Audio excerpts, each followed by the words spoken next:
এইটো কোৱাটো ভুল কথা কৈছে। ঠিক আছে, তেতিয়াহ'লে কাইলৈ বা পৰহিলে আকৌ ক'ব, ল'ৰাজনে আকৌ নিজেই ক'ব কি কৈছে কি নকৈছে আৰু কাৰ যোগেদি আহিছে, কাৰ যোগেদি। এইজনেই হৈছে পৰেশ বৰুৱাদেৱ, আলফা স্বাধীনৰ মুখ্য সেনাধ্যক্ষ। তেওঁ যোৱাকালি এটি কল ৰেকৰ্ডিং ভাইৰেল হৈছে মানস বুঢ়াগোহাঁই চোৰাংচোৱাৰ সন্দৰ্ভত প্ৰতিদিন টাইমৰ সাংবাদিকৰ সৈতে কেনেকৈ কথোপকথন কৰিলে তাৰে দৃশ্যাংশ আপোনালোকৰ আগত মই ভিডিঅ' ৰূপে প্ৰস্তুত কৰি এৰিলোঁ।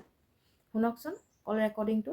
বৰুৱা ডাঙৰীয়া, এটা কথা চৰ্চা চলিছে, যিহেতু এই মানস বুঢ়াগোহাঁই বোলা যিজন আপোনালোকে ভিডিঅ' সদৰি কৰিছিলে, কিন্তু আজিৰ দিনটোত অসমৰ মুখ্যমন্ত্ৰী বা অসম আৰক্ষীৰ সঞ্চালক প্ৰধান আৰু সেই নিৰ্দিষ্ট ব্যক্তিজনৰ পিতৃ মাতৃও সদৰি কৰিছে। তেওঁ কোনো ধৰণৰ আৰক্ষীৰ লগত জড়িত নহয়, অসম আৰক্ষীৰ লগত জড়িত নহয়। এইটো এটা ভুল বাৰ্তা। এই ক্ষেত্ৰত আপোনাৰ প্ৰতিক্ৰিয়া কি হ'ব? যিহেতু কালি আপোনালোকে ৰিলিজ কৰিছিল ভিডিঅ', তেওঁ নিজেও কৈছে অকণমান বস্তুটো পৰস্পৰ বিপৰীতমুখী হৈছে। এইটো পৰস্পৰ বিপৰীতমুখী হোৱা নাই। যিসকলে ইণ্টেলিজেন্সৰ মানে যিটো কাৰ্যকলাপ যেতিয়া ইণ্ট্ৰুডাৰ হিচাপে পঠায়, অন্য এখন দেশত পঠায়, তেতিয়া সিহঁতে কেতিয়াও মানে যদি ফেইলাৰ হয়, কেতিয়াও সিহঁতে যে আমাৰ দ্বাৰাই ফিলাৰ পঠোৱা হৈছিলে, ইণ্ট্ৰুডাৰ পঠোৱা হৈছিলে, এইটো কেতিয়াও মানি নলয়। যেনেকৈ অতি সম্প্ৰতি যিটো হৈ গ'ল আমেৰিকাত যিটো হৈছিলে, নিখিল গুপ্তাটো হাতে লোটে ধৰা পৰিছে। ধৰা পৰাৰ পিছত সদায় সিহঁতে ন' বুলিয়ে কয়, আৰু এইটো এটা ইণ্টেলিজেন্সৰ নিয়ম। যিকোনো দেশৰ ইণ্টেলিজেন্সে সেইটো স্বীকাৰ নকৰে। এইটোতো হৈ আছে। কুলভূষণ যাদৱ, এইটো এতিয়া পাকিস্তানত কিমান বছৰ সোমাই আছে, সেইটো মেজৰ, সেইটো সকলোৱে জানে। কিন্তু তেওঁৰ পিতৃ মাতৃও অস্বীকাৰ কৰিছে। অকল মুখ্যমন্ত্ৰী বা আৰক্ষী সঞ্চালক প্ৰধান নহয়, তেওঁ পিতৃ মাতৃও কৈছে যে কোনো কাৰণতে তেওঁ আৰক্ষীৰ লগত যোগাযোগত নাছিল। এইটো কোৱাটো ভুল কথা কৈছে। ঠিক আছে, কাইলৈ বা পৰহিলে আকৌ ক'ব, ল'ৰাজনে আকৌ নিজেই ক'ব কি কৈছে কি নকৈছে আৰু কাৰ যোগেদি আহিছে, কাৰ যোগেদি কোনে পঠাইছিলে, সিহঁতৰ মেইন কোন। কাইলৈ আমি ফটো দি দিম, তাৰপিছতে এইটো বিচাৰ কৰিব সেইটো এইজন হয় না নহয়। কাইলৈ আমি ফটো দি দিম, ফটোটো দিয়াৰ পিছত জনগণে বুজি পাব। আৰু এটা কথা আপোনাৰ প্ৰতি, হয়, আৰু এটা কথা মই সুধিব বিচাৰিছো আৰু আহ্বান জনাব বিচাৰিছো। মুখ্যমন্ত্ৰী ডক্টৰ হিমন্ত বিশ্ব শৰ্মাই আহ্বান জনাইছে বা তেওঁৰ পিতৃ মাতৃও, যে কোনো কাৰণত যাতে সেই নিৰ্দিষ্ট ব্যক্তিজনক মানসক মানে মৃত্যুদণ্ড দিয়া নহয় বা পূৰ্বেও এনেকুৱা ধৰণৰ সিটো ঘটনা ঘটিছিল। আপোনালোকে আহ্বান জনাইছে। তেওঁৰ এতিয়া অৱস্থা কেনে, তেওঁ ক'ত আছে, অকণমান জানিব পাৰিম নেকি, জনাব নেকি? সেইটো ক'ত আছে? আমাৰ কাষ্টডিতে আছে। আমি কাইলৈ আকৌ তেওঁ সুস্থ অৱস্থাত আছে নে এতিয়া বৰুৱা ডাঙৰীয়া? সুস্থ অৱস্থাত কাইলৈ ভিজুৱেলটো আমি পঠাম। কাইলৈ যিটো দিব, কাইলৈ সিহঁতি যিটো কথোপকথন হ'ব, এইটোতো ট্ৰায়েল চলি আছে। ট্ৰায়েলৰ মাজতেতো কথাবিলাক ওলাইছে। কাইলৈ আকৌ দেখুওৱা হ'ব মানে কি ক'ব। যিটো অসম পুলিচে যিটো কৈছে, সেইটো অসম পুলিচে কোৱাটো সেইটোতো মুখ ঢাকিবৰ কাৰণে বা লজ্জা ঢাকিবৰ কাৰণেতো যেতিয়া ধৰা পৰিছে, সেইটোতো ক'বই। যিটো ইণ্টেলিজেন্স ডিপাৰ্টমেণ্টে কৰে এইবিলাক। যিবিলাকে ইণ্টেলিজেন্স গেমটো বুজি নাপায়, আমিতো ইণ্টেলিজেন্স দেখিছোঁ না, বিদেশে ইণ্টেলিজেন্স দেখিছোঁ কেনেকৈ মানে ইণ্টেলিজেন্স ইণ্ট্ৰুডাৰবিলাক পঠায়। হষ্টাইল এৰিয়া ইণ্ট্ৰুডাৰ কেনেকৈ পঠায়, সেইবিলাক আমি জানো নহয়। নজনাকেতো কথাটো কোৱা নাইতো। আৰু এইজনে নিজ মুখে চিঞৰি কৈছে, সকলো কথা কৈছে। ইমান স্পষ্টকৈ ক'ব পাৰে নেকি? আজি পিনি কথাটো এতিয়া অসম পুলিচে দিয়াটো আমি মানি নলওঁ ন, যিটো আমি হাতে হাতে পাইছোঁ। ইয়াক প্ৰমাণ কৰিবলৈ অসমৰ পৰা দুজন সাংবাদিক পঠাওক, যে এইটো গভৰ্ণমেণ্টই হওক না আমুকে হওক, তেতিয়া সকলো কথা শুদ্ধকৈ জানি যাবতো। আমি ব্যৱস্থা কৰিম, অনাটো আমি ব্যৱস্থা কৰিম। কোনোবাই যদি সাংবাদিকে কয় আহিবলৈ বিচাৰে কি হৈছে, আমি অনাৰ ব্যৱস্থা কৰিম। আহক চাই যাওক কি কৈছে, হয় না নহয়, চব ক'বতো।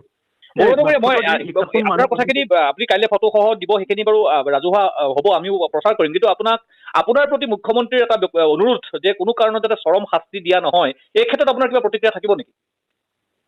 আমিও আশা কৰিম কোনো ধৰণৰ চৰম শাস্তি দিয়া নহওক। সেই কথাটো এইটোতো সকলোৱে মানে ইয়াৰ আছে, অধিকাৰ আছে, কোৱা অধিকাৰ আছে, আমালৈ আহ্বান জনোৱাৰ অধিকাৰ আছে। আমি এইটো বিবেচনাটো আমি কেনেকৈ কৰোঁ এতিয়া আমি ক'ব নোৱাৰোঁ। আমি আৰু সোধ পোছ কৰিবলৈ আছে। এতিয়াতো আৰম্ভণি হৈছে, এসপ্তাহ হৈছে। এসপ্তাহটো সকলো কথা নোলাবতো, আৰু কিমান কি কথা হ'ল কাইলৈ আপুনি আকৌ শুনিব আপোনালোকে। সেইকাৰণে ষ্টেপ বাই ষ্টেপ যাব।